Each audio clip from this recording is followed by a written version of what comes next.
Change your mind, change your money, change your life. I am Coach Rob Lee Simmons, the host of this podcast, and let me be your tour guide to greatness.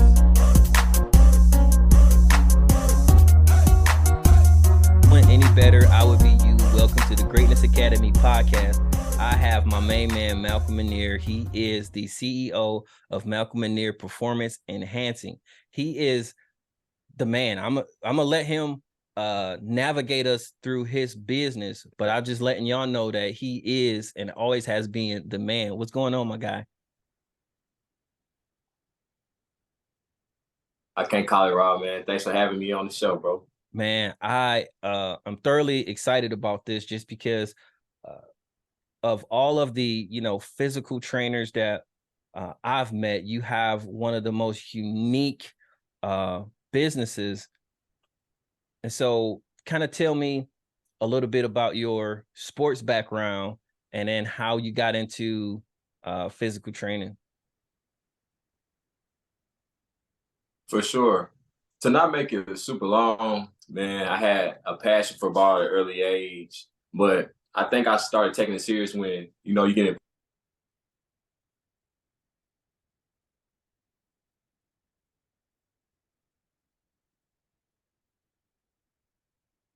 involved with the community games in our community. And the passion that he had and the passion he had for kids, it really stuck. Like, it stuck to me. And I was like, wow, this guy wants me to be good. That passion poured into me at a young age. I stuck around him from age like 8 all the way through my years of college, man. And he just poured into me, and that passion just grew, and the game grew. He helped me grow. And I think just the fundamentals I had to have at a young age with him, left hand everything, even though I was right-handed, left hand passing, left hand layups. I mean, fundamentals, dribble, form shooting under the basket for hours. It stuck with me. So when I wasn't with him, I would go down to the Market Street gyms by myself outside, and I would just hear him. And that's how I knew he was going to be somebody that was prominent to my career and my development, because I heard him even though he wasn't there. I'm just practicing my shot. And it just always stuck with me. And people would ride by, blowing the horn, keep shooting, Malcolm, keep playing, Malcolm, every day. Because I was just out there. If I couldn't get in the gym, this is no lie. It was like, I just felt like growing up, watching TV, I didn't understand it. I was like becoming really like a figure in my community just by being outside every day, blowing horns every day, Rob. Every day people riding by. Malcolm, you gonna be so. Keep going, keep going. That's how much I was outside on that court. And I think that just started with Billy Cartmel, man. And that helped me really get into basketball and getting through junior high school. Got to junior high school, started really loving it. I grew 3-4 inches my 8th grade year, going to my freshman year. And the story started beginning there. Like, I got to 6 foot and I started just being able to jump high, man. My athleticism took over and got to varsity as a freshman. Just competed, won the state championship as a freshman. We got to sub-state freshman year, sophomore year. I'm second leading scorer, junior year leading scorer, senior year leading scorer. Had a chance to go to junior college, play basketball in Cincinnati. Same passion. Newcomer of the year first year, player of the year in the conference, player of the year in the region, honorable mention, All-American. But I got hungry after that. It was like, dude, I can really hoop. When I got to junior college, I think I was amongst men. It wasn't boys no more. It was like men, people that couldn't qualify for the ACTs and couldn't get into school. It really started developing me. You know what I'm saying? Yeah. So that second year, I boxed that whole summer. I took up boxing, and I came back in tremendous shape. And it just was domination. That was my mindset, domination. So the first month of my second year of college, I was averaging 32 points a game. I was number 2 in the country in scoring. One of my players on my team was hurt, so I had to take up my scoring, and that's what I was able to do just because I was in peak conditioning. And that's what let me know what fitness really was. The boxing and me doing so many heels and jump roping and sparring, it was like, dude, I love fitness. Like, that really took over like my mindset. It wasn't even just basketball no more. Now it was like, dude, you gotta be in shape. You gotta be able to run. And then you can look at everybody bending over. I'm going. I don't need a sub. I don't need the media timeout. like it really done something to me. So the fitness part of it took my game to another level, and I started establishing more and more love to be a fitness enthusiast too. So then I started studying. I went from sociology to let me get some of my minors into the exercise science. So when it came time for me to make my school decision, when I went to Georgia State in Atlanta, they just came off an NCAA tournament, one of the best mid-major schools in the country. It was Atlanta. It was close to Tennessee. I felt like I could do great in fitness if I wanted to. So that was my decision going into there. And man, I started just taking over. Just really, my whole goal was to get to college. So once that happened, everything else just planned itself out, Rob, man. Great college career. And I turned into the fitness world. No, that's amazing, man. And uh you work with a lot of, and we'll get into that too, some of the kids that you work with. Mhm. Um you work with a lot of great athletes and athletes past and present, right? So how did you get into, so what, when did you turn that corner of saying, hey, now it's time to kind of pour back into the kids and the kids of my community? What did you, what gave you that feeling of now it's my turn to give back? It's a great question. That's why I cut my story short because I get to talking, Rob. No, I love it.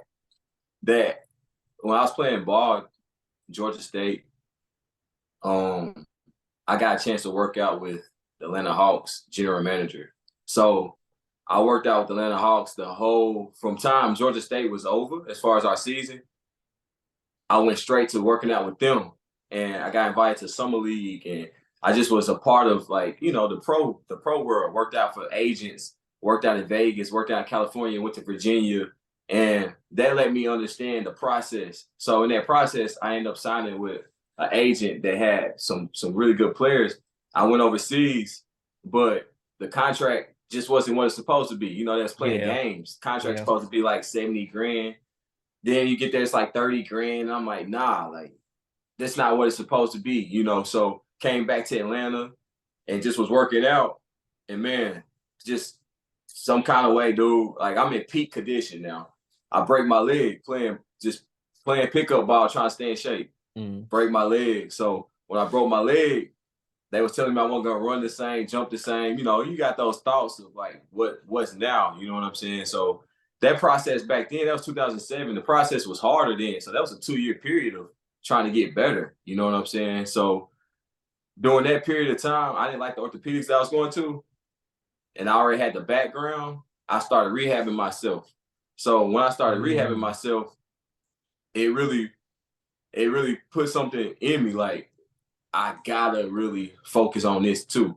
Because the basketball part, I didn't know if that was gonna be over or not. So when it was time for me to play again, I couldn't get those calls no more. My agent was telling me, man, any day now. That any day now turned into a year of just waiting for that phone to ring. You know what I'm saying? To play professional ball again. Then it was another 6 months. So another 6 months. That's 2 years of waiting. You gotta stay in shape. You gotta stay ready. Mentally, it was killing me. I was in a depressed state of mind. So I had to make a plan. And I knew the fitness was what I wanted to do. And I wanted to help athletes. So that's when the transition started for me. Like after the injury, my next plan was I really love to do with this stuff. So let me help out the next generation. So it started out with really just I had a couple athletes. I used to just train them for free. They was all my friends.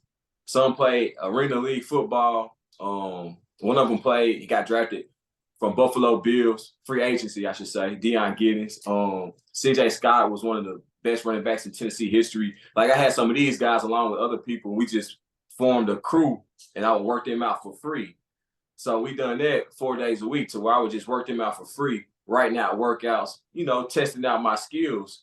And that became a thing that lasted for a year, almost 2 years, to where, man, now their body's changing so much. Other people coming on. So I did it for free for a year, Rob. I mean, I didn't want no money out of it because I wanted to get good at it. Right, I started right. getting so good that now people are, yo, Malcolm, can I work out with you? Malcolm, are you available? Malcolm, do you do classes? So then I put together my ab classes. I put together my strength training classes. So my classes start filling up. And man, I started getting a few athletes. And then you'd be like, wow, like you got something. But it was a 2-year process. It was a 2-year process of really getting off the ground and understanding that this is really what I wanted to do. So that's what really catapulted me into, like, I wanted to do this. And I think if I fast forwarded a few years after that, I got fed up with just the personal training part of it because of so many personalities in it. I had so many women. Yeah. So the personalities would drain you because, women deal with emotions differently, and women have, time of the month and things like that, where they really be in a different zone, man. So Right. Right. that stuff was with them athletes, people that needed more push. It was fatiguing mentally. So I had put another plan together, and I was like, I need to do more performance-based things with athletes. And that's when the MMPE came, the Malcolm and Performance Enhancement. That's when that came. I had 2 athletes, man. I jumped out of personal training completely and worked a job for 6 months, just saved up that money.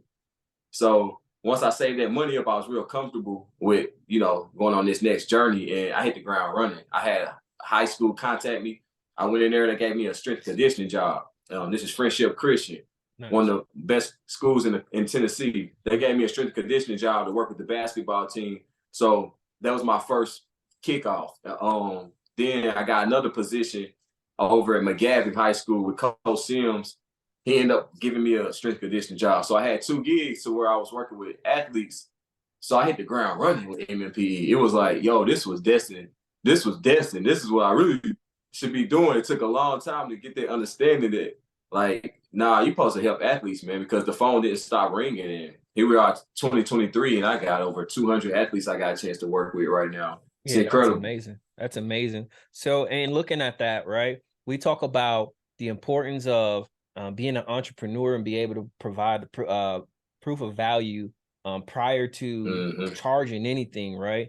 And Mm-hmm. so you saying that, like, hey, I put in some work and then, I transitioned to a few things. How do you feel like when you provided the proof of value, how did that set you up for success?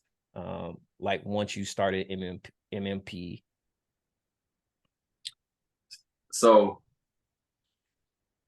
what the accountability aspect, Mhm. that's the part that really, when I understood that I was holding myself back Oof. because I wasn't really, I got so comfortable, Rob, because it happened quick and I was making some little money. You know what Yeah, I'm yeah, saying?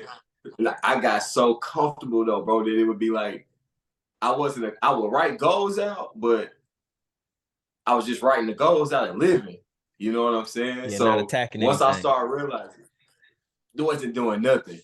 I mean, in my mind, I was. Right, You know what I'm right, right. saying? He In was my good. mind, I He was was. good. But you know what I'm saying? On the surface level, Right. you're like, nah, this is cool. Like, I'm straight. But I had to start sitting down. When I sat down and started evaluating things and understanding that, like, I'm not accomplishing these things because I'm putting this off. I'm putting this off. I'm gonna get back to this in 2 weeks. I'm gonna get back to this. When I sat down and done that, that's what really catapulted me into position to understand, like, all right, like, this is a business. I'm gonna be responsible for my business. This is what I gotta focus on. And like that's what really got me to, my mindset, to Yeah. where it is now. So when you were like, let's kind of take it back from when you were just training your family just to kind of stay in shape and get a Yeah. better grasp on it. Yes.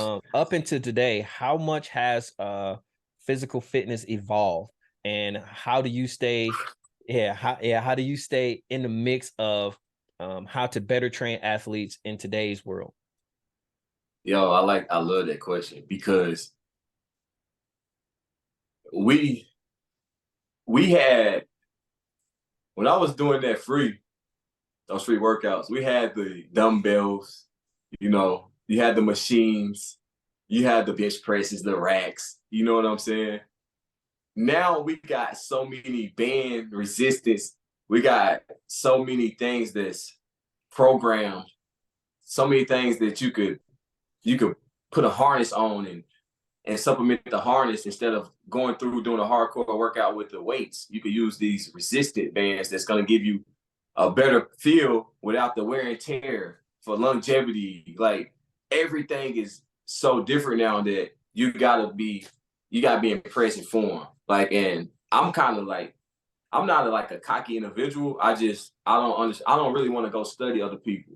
You know what I'm saying? I try to master myself. Mm, So I had to get out of that mindset because things were changing. So I started going to like professional boot camp events or professional training events so I could link with like-minded individuals, and we sit and talk about the way these workouts have really changed, and the necessary, well, I should say it's not necessary to have machines in the gyms. Let's work on calisthenics. Let's work on biomechanics. Like from 2009, 2010 to now, I wish I would have done more biomechanics studying, the way the body moves and operates, bends. That's what I love now. I wish I would study that early on, because now I feel like I can help any athlete, because the essence is, it's in the movement. It's in how to move. It's in the hips.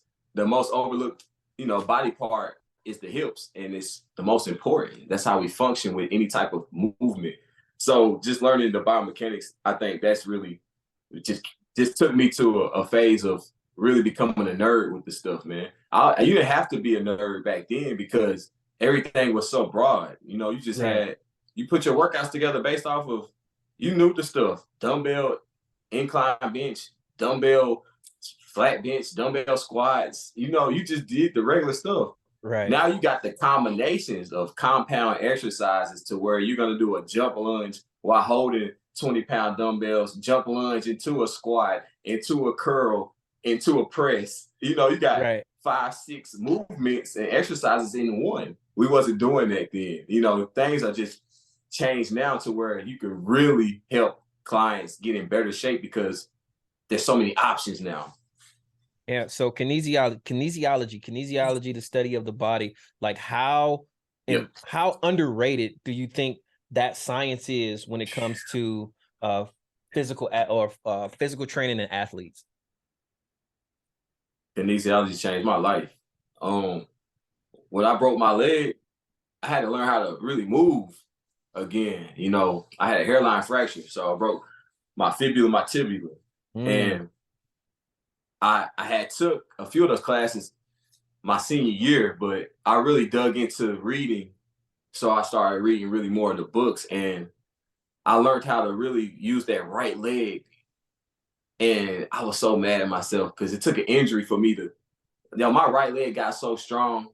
I was jumping off that right leg almost like my left leg, just mm, because of just studying the body, understanding how the body moves and how it connects. That's the part that the people understand. One part of your body could be down, but the connection of the chain, you work the other side and it's still able to turn something on in that other side of your body that's down.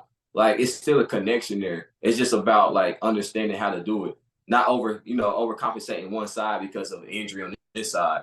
Like certain things like that, I would have never learned without reading it or without studying it. So it's so underrated, but yet people are still stiff.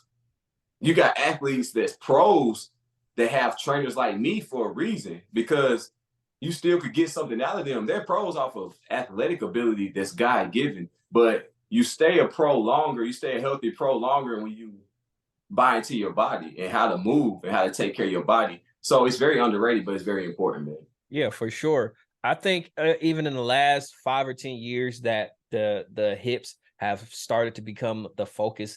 Not even 10 years, probably the last 3 to 5 years that the hips have been, kind of at the forefront of, having hip stability Mm-hmm. and Mm-hmm. mobility, Mm-hmm. to give the athletes longevity.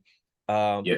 like what do you think is the most important part of the body? And then what are some focus areas that you use to train it? Well, I'm gonna give you a smart answer, and I give you an answer that's easily broken down. Smart answer would be the posterior chain group. Just the area that the posterior chain group operates out of. Like not firing it up. People are not firing it up. They jumping right into working outs.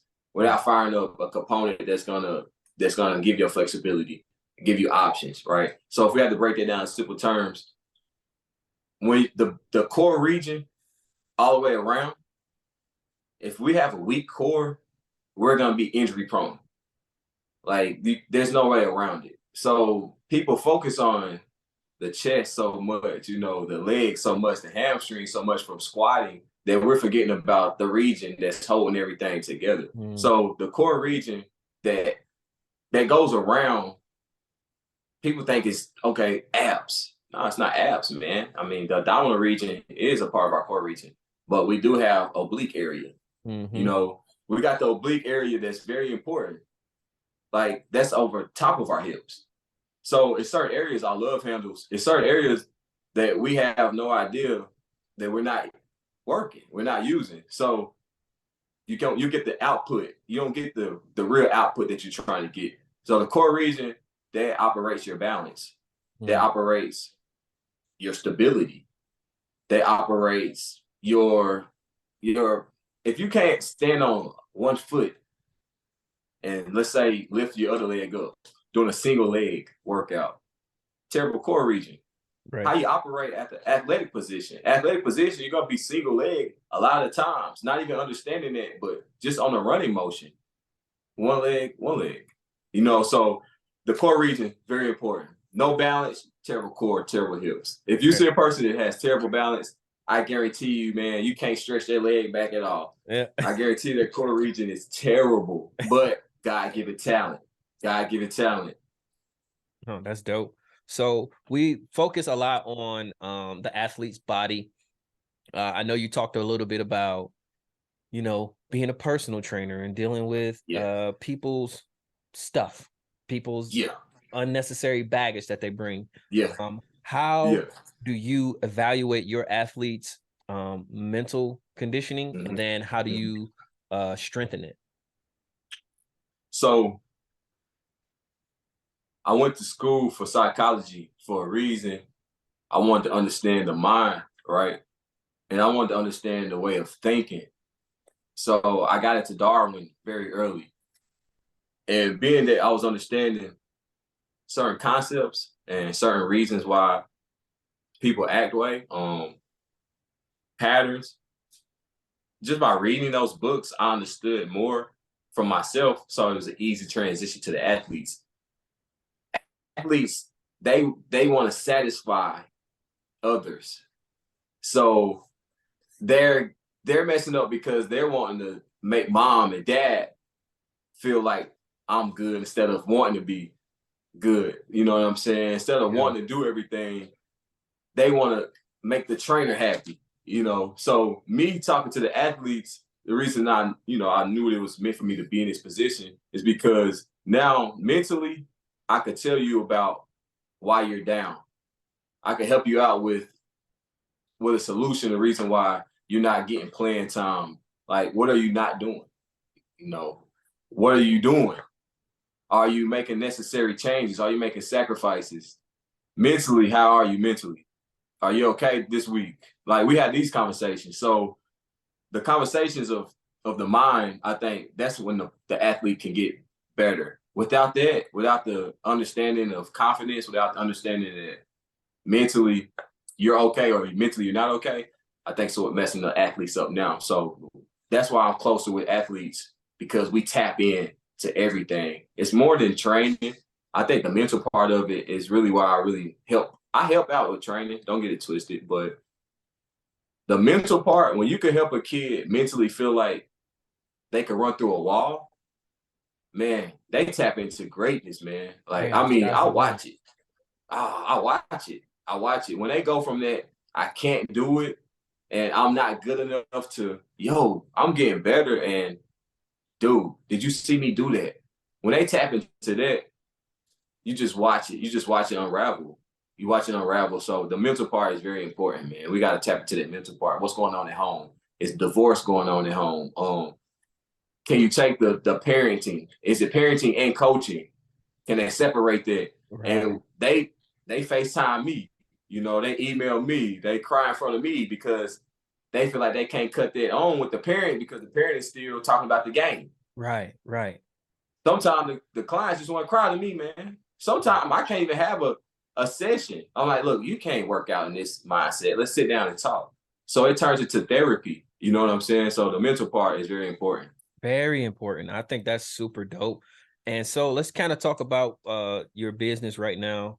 Um, how hard has it been for you to transition from a, top tier physical trainer into an Mhm, entrepreneur? mhm. Because it's kind of two different realms. And Absolutely. what are some of the things that you are becoming more comfortable with as an entrepreneur? Listen, what was hard, let's just say it's been hard. Let's just say it's been hard. When you have a situation to where you could be in the gyms with a company, so to speak, where you could be with a university, where you could be with these schools, when you're just around, that's something that you know is gonna be there, right? You're basically hired. You understand that's gonna be there. Yeah. When you're an entrepreneur and you gotta get these contracts and you gotta be in charge of what's coming in, you gotta be in charge of what's going out, you gotta do the emails, you gotta do the meal plans, like you gotta take the phone calls. Yo, it's crazy. It's crazy. And then once you start getting popping, like it gets so overwhelming. Like in my situation, I was like, yo, I've been knowing, of course, I've been knowing Khaleesi for so long, man. So watching y'all just prosper, it wasn't nothing but God just linking us through business because everything that I need help with, that's what y'all doing, really. Yeah, we got you. And man, that entrepreneur stuff is so hard because you gotta do everything. So man, this transition been hard for me, man. Yeah, I'm getting more money and stuff now because I'm in control of my finances as far as what I can make. You Right. know what I'm saying? Like, I know I can make this without having to pay this percentage because I got a rental situation. It's a leasing situation too, but I'm still the director over the building. Right. It's just I'm not through the company. It's just a sublease. So I understand once I pay that, everything else is something I learned from Nipsey Hussle, man. All money in, man. You know what I'm Mhm. saying? All money in, and I'll keep circulating it through my business. And as an entrepreneur, I opened up my own clothing brand. So now all the money I'm making is all coming through and just doing numbers with it. Then I put up whatever I spend, put it up, get that rotating again, put it up. So the entrepreneur stuff has been hard because of having to do everything on my own. And before I had help because of companies. Yeah, for I had sure. I had help, you know what I'm saying? But now it's dog, it's you. Yeah, you need yourself when you're working for other people. You do, but they give you people. You're in a situation where people are gonna come through the building all the time. Like as an entrepreneur, you gotta make it happen. Yeah, Like, yeah. period. If It's you don't like, make it happen, it's over. You know what yeah, I'm saying? it's like the difference of somebody setting you up for success, and then you know success falls on you. I think that's the biggest gap in between entrepreneurship, those who succeed and those who don't. And I'm really Yeah. leaning on help is very, very important part of Woo. entrepreneurship, because if you think you're gonna do it all yourself, you're gonna be in a bad spot because it's just Oh too my many. God. I seen oh man, I can't remember which entrepreneur I seen do this, but I laughed so hard because it was true. He said, everybody's going out and getting an LLC. Congratulations, you just bought yourself a job. Because it's hard work. It's really hard work. But until you transition from being a self-employee into a business, you're always gonna struggle. And the transition into a business is having employees, being able to, Yeah. divvy out the work and be able to delegate responsibilities. That's the Yeah. true meaning of being a business and an entrepreneur. I think this is a good time to start name dropping, man. I know you work with some of the best athletes coming out of Middle Mhm. Tennessee. Like, who are some of your top athletes, past, present, and then who's got next, based off of who you've been coaching? All right. So I jump into the past. When I started the MMPE. When I started that, I had just gotten into AAU ball. So with AAU ball, I was living in Antioch at the time. It was keeping me, like I said, I was struggling with the ins and outs of personal training early. So the AAU ball was helping me out because I got a chance to work with so many kids, you know. Mm.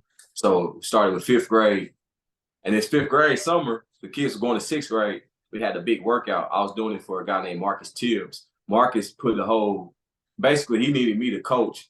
He had probably 6 teams, and he wanted me to coach his son and them. So his son was around some good kids at the time. So I saw 3 or 4 stick out, and I was like, yo, these guys are going to be good. One of the kids just happened to be Brandon Miller. Mm. So, of course, Brandon Miller's #2 draft pick this year. Mm. Brandon was special. I knew Brandon was special. This is before he's going to 6th grade. This kid was an animal. I mean, an animal. Like, he talked it. He had handle. He had speed. He had size. I was like, yo, that kid's the best kid, period. And the other guy was like, dude, you haven't even seen him like play or nothing. I was like, that's the best kid in Middle Tennessee right now. Period. Right now. Right now. Just off of the workout. I was like, that's the best kid in Middle Tennessee right now. Shut down whatever class. It's like, come on, Malcolm. I was like, listen, 6th grade, 7th, 8th, 9th, 10th, that kid is going to be a lottery pick. I knew it then, Rob. Like, so being able to see that early, I got a chance to stick with him that summer, the next summer, and the next year. And then I was starting to get busy as a trainer, and I couldn't do AAU no more because we weren't making no money. Yeah. So I had Brandon Miller, another kid on that team, Patrick Smith Jr., PJ, special. I mean, just special. And them kids used to be like, Coach, can we get in the gym? Coach, can we get in the gym? I mean, getting on your nerves. Like, you don't see that. I miss that feeling because you got to make these kids most of the time work out. Yeah. So those boys were wanting to get in the gym. So PJ ends up going to Good Pasture, winning 2 state championships, goes to Division II school, gets to the NCAA championship, just transferred to Lee University, Division I. Nice. Just went to the NCAA tournament. Lee University he transferred from Lee. Now he going from Lee to Furman. Furman just went to the NCAA tournament, D1. So just a winning kid, right? I had him. So those 2 kids right there, we knew something was different about those 2 kids. And they ended up just being like crazy good. So that was the kickoff for me being around some kids that I knew like, wow, like this kid got a chance. So then we get to, I say, the middle of it. I got a chance to work with a kid. Her name was Sydney Ricchetto. When I saw Sydney Ricchetto, I immediately thought, like, this girl plays like a boy. Like, I'm like, yo, who is that? And they're like, man, her name's Sydney. I was like, yo, I need her. Like, I need to work with her. They was like, man, her dad don't play. Like, her dad trains her and stuff. Like, you know, her dad don't play. I was like, yo, I ain't trying to hear none of that. Like, I need to work with this kid. Yeah, I need to work with her. You know what I'm saying? Just the way she moved, I knew immediately I could help her. Like, I knew immediately I could help her. Man, I reached out. You know, I sent her a DM, and she was like, man, I see your stuff you be doing. She was like, I talked to my dad about it. So I was like, matter of fact, give your dad my number. So we started linking. He came and watched the workout. He was like, yo, this is some good stuff. And I was like, for sure, bro. Like, this is what I do. Yeah. And he was like, nah, like, look, man, I played a little semi-pro ball. I was really good and stuff. He's like, this is some good stuff, Malcolm. I was like, well, you're more than welcome to stay any day you want, man. Like, this is what I do, and I know I can help your daughter out. Freshman year, she averaging, man, 16 points a game, varsity. Like, just going crazy. Sophomore year, she take it all the way up to 19. I mean, this kid is hitting step back threes, pump fake, step, jump, get you in the air. I mean, just everything we work on, she's like a training segment in games. Yeah, I mean, a training segment in games. Everything we worked on, it was like, some days I just be over there like, yo, look at her. How is she doing this? You know what I'm saying? Like, she just was that good. So Sydney ended up being one of the best scorers. She ended up having an ACL injury, man, or she would have probably broke every scoring record around. I mean, she still got to like 16, 1,700 points without a year. Wow, that's insane. Without a That's year. So she insane. would have definitely got to 22, 2,300, like easily. Like she would have broke a lot of the scoring records around for the girls, man. Like I knew she was gonna be special. So I got a chance to get her at an early age. Around the same time I got a chance to get a kid. Just my old coach, Coach Welch. His son was getting old, man. So I met up with Coach. He wanted me to work with his son, Cam. So Cam was at Macon County. Jalen Gregory was at Macon County. Jalen Gregory, as a freshman, I saw this wiry kid, long, probably about 5'8", point guard. And I was like, yo, she the point guard? I mean, just long arms, Yeah. fast, like just fast.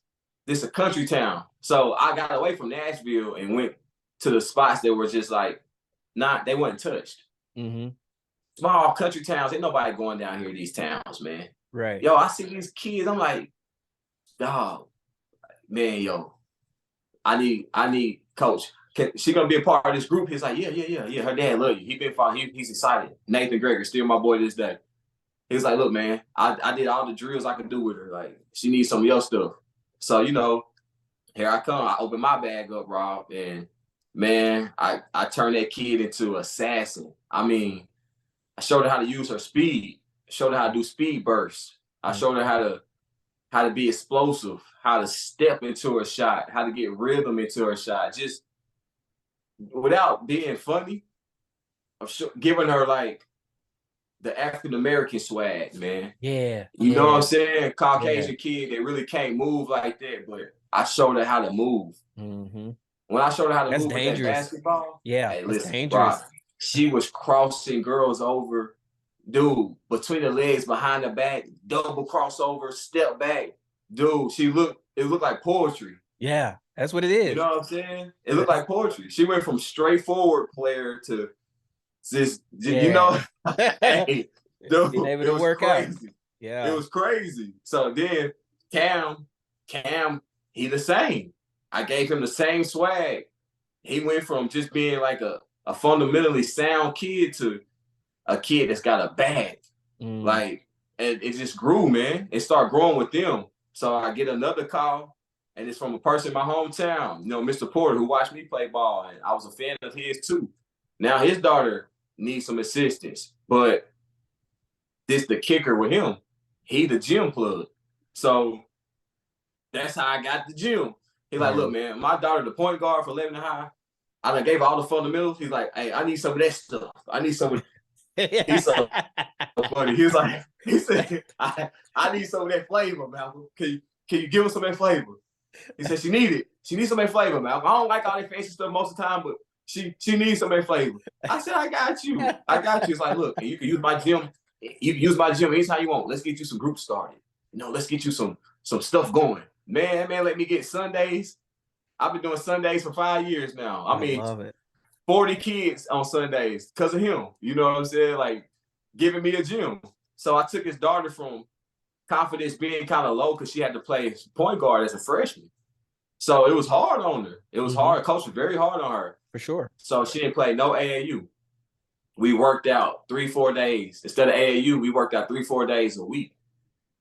Man, sophomore year, she was like, it was night and day. It was night and day. Same stuff though. Went from being just very fundamental to hitting girls with step back, crossovers, coming down, clapping in your face, It's confident. just super confident. So then junior year come, junior year, deep state run. State hitting people with floaters, hitting people with left hand floaters, pump fakes, just giving them the bag. And everybody was just like, yo, this Malcolm dude is for real. Like, look, all his players, dude. They sophomore year, I had 6 players in the state tournament. Oh, They all were sophomores. Man. 6 players in the state tournament. Her dad came up to me and said, Malcolm, I've never seen nobody have a representation of their work like this, dude. You got so many players in state tournament games. It's like, dude, you gotta be proud of yourself. Oh yeah, for It's like, sure. yo, this is big. You know what I'm saying? It's like, yo, Yeah. this is big, Malcolm. So that group right there, man, that blossomed me into getting to work with players who shoot really whoever I wanted to work with. So in that same years, I started working with another kid who I'm very close to, their family, I know her mom and her dad very well. Miyoshi Mason. Miyoshi was always a bigger kid. Her dad's big. Her uncle 6'6", 6'8". You know, mom's side, the granddad's about 6'4". So we knew she was gonna be big. Man, 8th grade, she started sprouting. 9th grade, she got to 6 foot almost. So we just started working on her footwork. So I gave her guard footwork.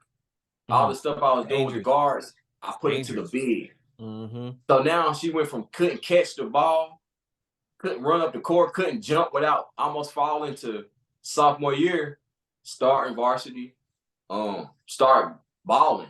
Junior year, domination started. I mean, the confidence, I'm throwing tennis balls, got her running, catching tennis balls, just coordination, building up all her coordination. Man, she catching that ball, turning around, pump faking, bumping into you, scoring, Giving you just work. running that Yeah. work, man. Yeah. Running up the floor, sprinting up the floor, catching the ball, laying it up like a kid that couldn't run, a kid that couldn't catch, couldn't shoot, turned into a kid that was just confident. And then here come the calls, man. Got us a scholarship, MTSU. You know, got MTSU, one of the best schools, in the South, like they up there with Tennessee when it comes to girls basketball. For sure. Got her into MTSU. Sydney got into Wofford. Addie got into UTC, University of Tennessee, Chattanooga. Jayla got into MTSU. All my girls went to top programs. So it was like, bro, my name just started just boom. So that set me up to now. And now you get the calls. You get the calls from a Will Pruitt who's at Lipscomb, who's they've been to the NCAA tournament. Mm-hmm. You get the calls from a kid from Wave. You like, yo, they reach out to me. Like Crystal Dangerfield wanting to get in the gym with me or wanting to learn some new things or want me to help her get in shape. Like that was so big. This girl's one of the best players in the history of basketball in Tennessee, in the South, anything. I mean, she averaged 35, 36 points a game. Yeah, she's savage. In high school. She's a savage. Dude, went to UConn. Yeah. From Murfreesboro, Tennessee. She went to UConn. So just the fact that like certain people start hitting me up, Brandon, getting ready for the draft, come talk to me, let's get some work in type stuff. Now it's just opening the doors. Kids from Tennessee State, got kids calling from East Tennessee State. We got kids coming down that's in the city that might want to work out. They finna go back to Radford, things like that. Just kids just calling from everywhere. These junior colleges that's all around. Man, can we come get in that program? I understand you're busy. Just calling me. The phone's just calling. And it's just letting me know that, man, it's time to get me a gym. Yeah. Like I get a gym. If I get a gym, Rob, I think I'll be to me, not being funny, to me, I'm the best trainer down this way. I'm one of the best trainers in the world. So I'm not even gonna say down this way, but you gotta put my name out there when you talk about Middle Tennessee, when you talk about trainers. And I'm different than them. I do not just basketball training, I do performance work. I'm a performance specialist. So I'm just different, man. Like I'm different from all of them. And that's what helped me get to this point, certain athletes. I'm putting that in a note because that is about to be a straight title. I know we have a lot of stuff on your site that says what you are, but what you are is a performance specialist. I'm a performance specialist. Absolutely. I'm a performance specialist. I can help. Man, I got volleyball girls that couldn't move, man. They stepping back, cutting off an angle, getting to the front of that net. They coming out, making better hits, digging better. Like I'm a performance specialist. I can help anybody move better. And that's this about to be a clip in the podcast. That's gonna be a commercial, brother. I got you. I'm gonna square that away. I got you. So let me ask you this, man. So what was the largest purchase that you ever made, and how did it make you feel? Man, largest purchase I ever made was probably just buying the whip. You know, just when you buy that whip, Yeah, it's different. and you just like, yo, I just cashed out on that. Yo. Yeah, You know what I'm saying? yeah, Like, yeah. This mine. This like, mine. like car mess up or something, you know, you don't sweat it. You go spend, you know, like $12,000 just buy you a car. Like that type of feeling was crazy for me. You know what I'm saying? Like that was really crazy for me. You know, just being able to just do that. You know, like not even like sweating about it. Yeah, Just no sweat off your back. It was just straight cash money. straight cash. You know, let's go, man. Keep going. With no worries. Keep going. I love it. I love it. So Malcolm, man, thank you for joining the show. I really appreciate it, man. Thanks for taking the time. I know that your time is precious, and thanks for giving me an hour of it. I appreciate it, brother. Man, I appreciate you, Rob, man. Look, bro, thanks for y'all helping me too. I appreciate you guys, man. I appreciate the genuine acts. I understand it's genuine. I feel it's genuine. I wish you guys more success, man, and I can't wait to keep going this journey with you guys. Appreciate you, my brother. Appreciate it. On the show, we say that winners win. And when we win, when you win, we win. And we want to thank you for being a winner. Appreciate you, man. Go. You got it. Got it. And we out. Boom.